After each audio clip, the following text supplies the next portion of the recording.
देखो मैं वहां थोड़ी देर में आने वाला हूं, तब तक के लिए I want everyone to be alert. Over.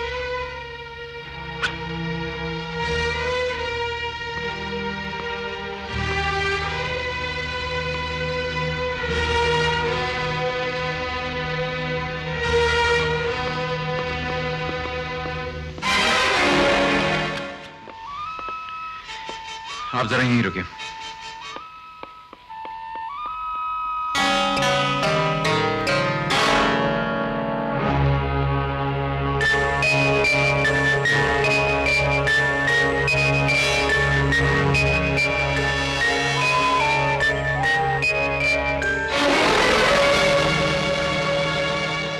Father,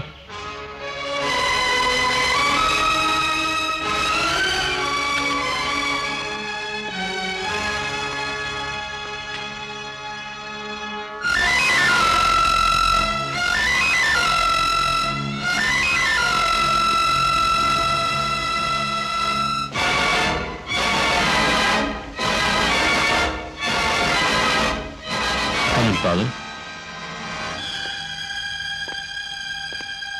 please sit down. Thank you. Father, ये केस इंस्पेक्टर विजय संभाल रहे हैं। He is a very sincere officer. हम सबको इन पर पूरा विश्वास है। आप सब कुछ इन्हें बता सकते थे। चाहता तो मैं भी यही था कि मुजरिम के बारे में इन्हें सब कुछ मालूम हो जाए, लेकिन बाद में मैंने सोचा कि मैं खुद आकर आपको बता दूं। सर, अगर आप इजाजत दें तो मैं इनकी तलाशी लेना चाहता हूं। No no Vijay, it's all right. नहीं, इन्हें अपना फर्ज पूरा कर लेने दीजिए एसपी साहब। आप इन्हें तो कहा था कि ये बड़े सिंसियर ऑफिसर हैं। गो अहेड मिस्टर विजय।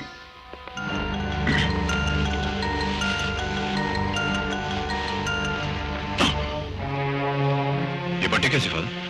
एक पुराना घाव है, अभी तक भरा नहीं। किसी स्पेशलिस्ट को नहीं दिखाते? 3 स्पेशलिस्ट मेरे दिमाग में हैं।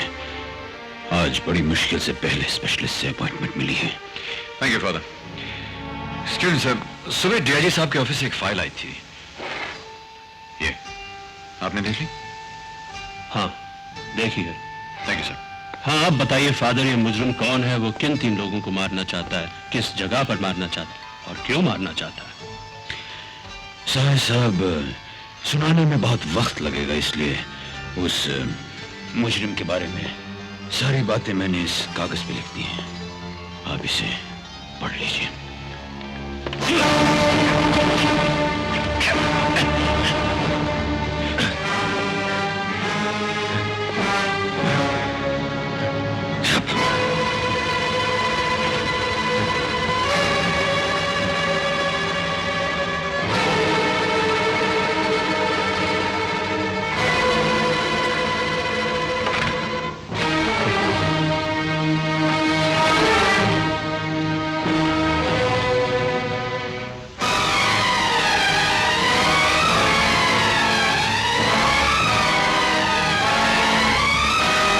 डेविड? हाँ, वही डेविड, जिसकी खूबसूरत बीवी थी, एक फूल सा बच्चा था, एक छोटा सा घर था। तूने वो सब कुछ बर्बाद कर दिया साहब। मैं वो पुराना साया नहीं रहा डेविड। मैं बदल गया हूं, मैं सुधर गया हूं डेविड। प्लीज मुझे माफ कर दो, मुझे माफ कर दो। दुश्मनों को माफ करना इंसानियत है, लेकिन मक्कारों को माफ करना बेवकूफी है। कपड़े उतार। कपड़े? हाँ, ये वर्दी पहनकर मैं तुझे मरने नहीं दूंगा साए। इस वर्दी की एक इज्जत होती है,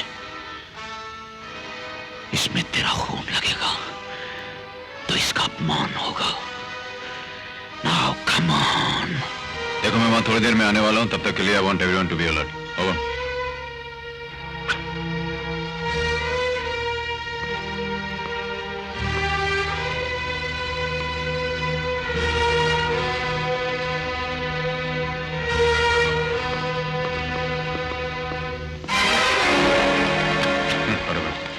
वो एसपी साहब के कमरे में एक पादरी बैठे, मुझे उनकी बातें सुननी है। उनका चैनल खोलो। एक्सक्यूज मी सर, आपका फोन आया है। उनसे कहा मैं अभी नहीं रह सकता, आधे घंटे बाद फोन कर। कोई विनीता का एक्सीडेंट हो गया है, वो बहुत सीरियस है। हेलो विजय बोल रहा हूँ। विनीता का बड़ा सीरियस एक्सीडेंट हो गया है, उसकी जान खतरे में है। कौन से हॉस्पिटल से बोल रही हैं आप? हॉस्पिटल? कौन सा हॉस्पिटल? कौन? बीच सड़क पर पड़ी हुई बोल। बीच सड़क पर पड़ी हुई है? वो आप ही की गोद में सर रख कर मरना चाहती है। आपकी गोद में सर रख के मरना चाहती है?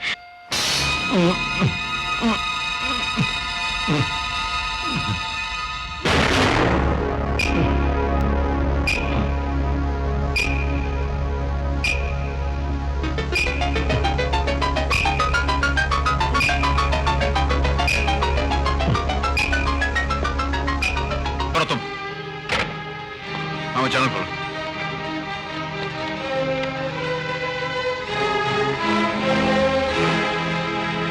ये तुम्हारे जैसे बेईमान पुलिस अफसरों के लिए एक सबक होगा। गुड बाय मिस्टर साहब।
बहुत अच्छा जम मारा ना सर।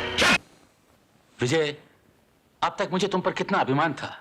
तुमसे सीनियर ऑफिसर्स को मैं तुम्हारी मिसाल दिया करता था कि सेंस ऑफ ड्यूटी आप लोग विजय से सीखिए। मुझे तुमसे इस बेवकूफी और इस लापरवाही की बिल्कुल उम्मीद नहीं थी। मेरी 24 साल की सर्विस हो चुकी है मिस्टर विजय। अगले साल रिटायर भी हो जाऊंगा।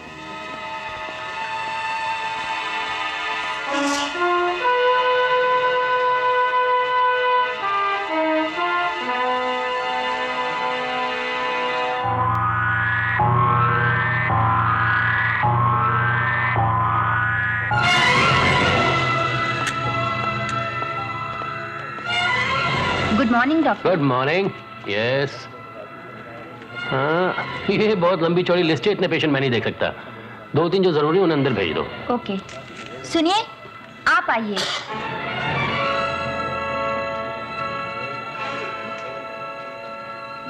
Doctor Verma. Yes.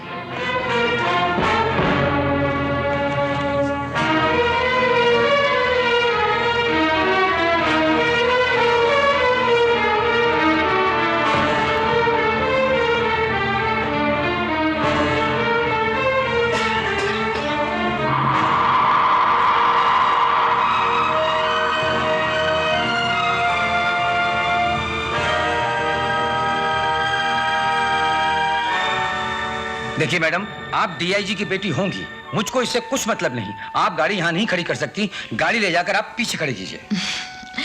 Hey mister, DIG means deputy inspector general of police. और उनकी बेटी की कितनी वैल्यू है मालूम है तुम्हें? एसपी सहाय की सनसनीखेज हत्या करने वाला कौन है, इसका पता चल गया है। उस कातिल का नाम है डेविड। खबर। उम्र कैद की सजा भुगतने के बाद ये डेविड कुछ ही दिन पहले जेल से रिहा किया गया था।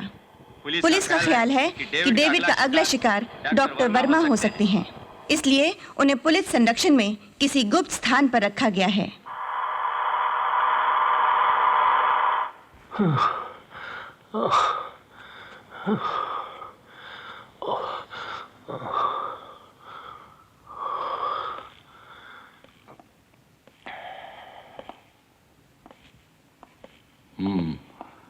जय, क्या हुआ इन्हें?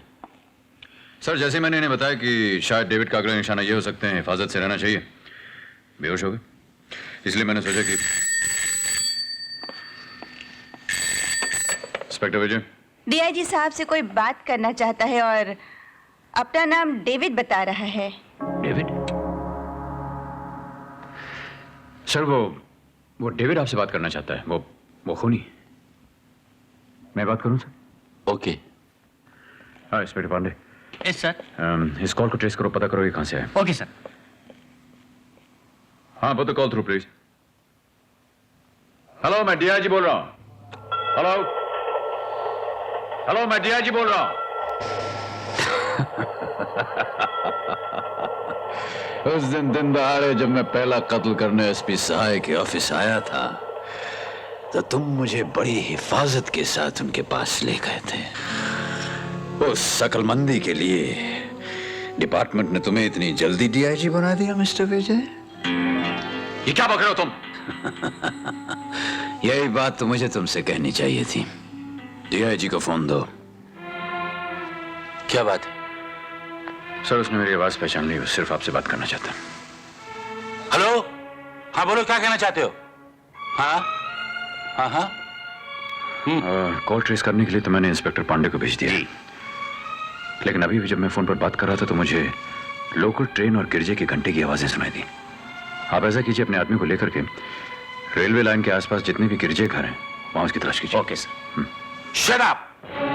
पुलिस तुम्हारे ब्लैकमेल से डरने वाली नहीं है। तुमने चाहे किसे भी पकड़ रखा हो, हमें कोई परवाह नहीं। हाँ, इतनी जल्दी फैसला मत कीजिए डीआईजी साहब। पहले ये तो जान लीजिए कि हमारे कब्जे में कौन है, उसके बाद सौदा करेंगे। Hello,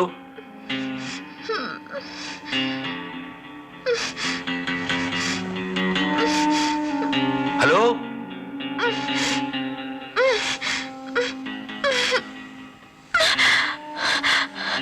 hello daddy. विनीता, तुम ठीक तो हो विनीता? डैडी, डैडी मुझे बचा लीजिए। मुझे मालूम नहीं मैं कहाँ हूँ।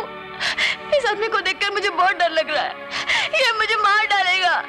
Vinita, hello hello. ए बुढ़े, शराफत से मुझे फोन दे दो, नहीं तो मैं चिल्लाना शुरू कर दूंगी।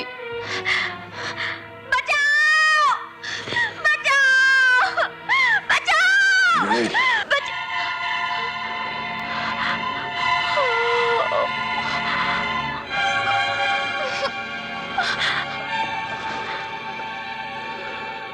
घबराइए मत डीआईजी साहब, सिर्फ चाकू दिखाया था इसीलिए आवाज बंद हो गई। तो काम की बातें करें। डॉक्टर साहब को आप कब और कहां मेरे हवाले कर रहे हैं? वक्त और जगह मैं बताऊं या आप बताएंगे? देखो डेविड, तुम हमारे हाथ से बच तो सकते नहीं। अपने आप को कानून के हवाले कर दो, वरना। देखिए, इस समय मैं सिर्फ अपने सवाल का जवाब चाहता हूं। आपको डॉक्टर की जान प्यारी है या अपनी बेटी की?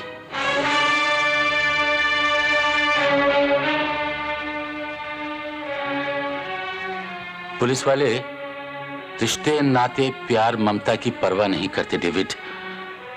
अगर मेरी बेटी को कुछ हो गया ना, तो मैं समझूंगा कि यह मेरी बदकिस्मती है, लेकिन डॉक्टर को तुम्हारे हवाले हरगिज नहीं करूंगा। सर, एक नो, तुम जो करना चाहो कर सकते हो।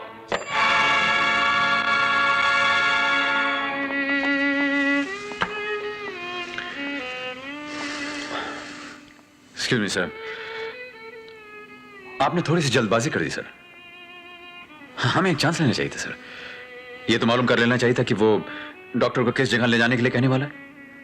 आई एम श्योर कि कोई ना कोई रास्ता निकल सकता था sir. Come on now Vijay, don't be a fool. हम पुलिस वालों ने अखबारों में, रेडियो पर, टेलीविजन पर किस कदर पब्लिसिटी की थी कि हम डॉक्टर को एक ऐसी सीक्रेट जगह पर सुरक्षित रख रहे हैं जिसका किसी को कोई पता नहीं चलेगा। और मजे की बात यह है कि मुझे आए हुए यहाँ 10 मिनट नहीं हुए और वो आदमी मुझे यहाँ टेलीफोन कर रहा है। इससे साबित नहीं होता कि वो हमसे ज्यादा अक्लमंद है, हमसे ज्यादा स्मार्ट है। Sir, no no please no.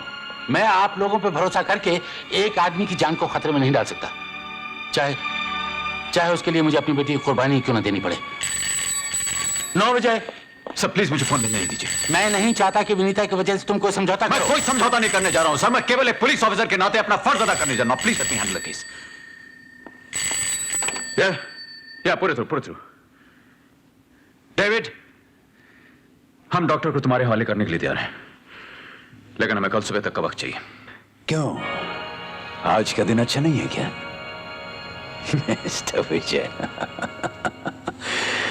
मैं जानता हूं कि तुम एक बहुत अक्लमंद पुलिस अफसर हो।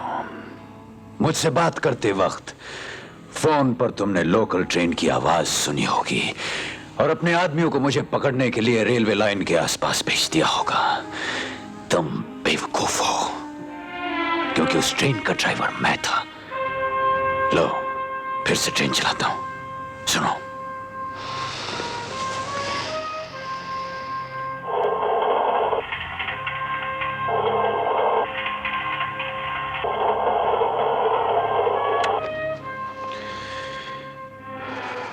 सुन लिया? अब एक और बात सुन लो। आज रात को 12 बजे के अंदर अंदर तुमने डॉक्टर को जहां भी छुपा रखा है, तुम्हारी मौजूदगी में मैं उसका खून करूंगा। तुमसे हो सके तो उसे बचा लेना। सर, आपके कहते ही चर्च गेट से विरार तक, वीटी से कल्याण तक उसे तलाश करने के लिए रेलवे लाइन के आसपास मैंने अपने आदमी भेज दिए हैं। वो 1-2 घंटे में जरूर पकड़ा जाएगा। डेफिनेटली पकड़ा जाएगा साहब।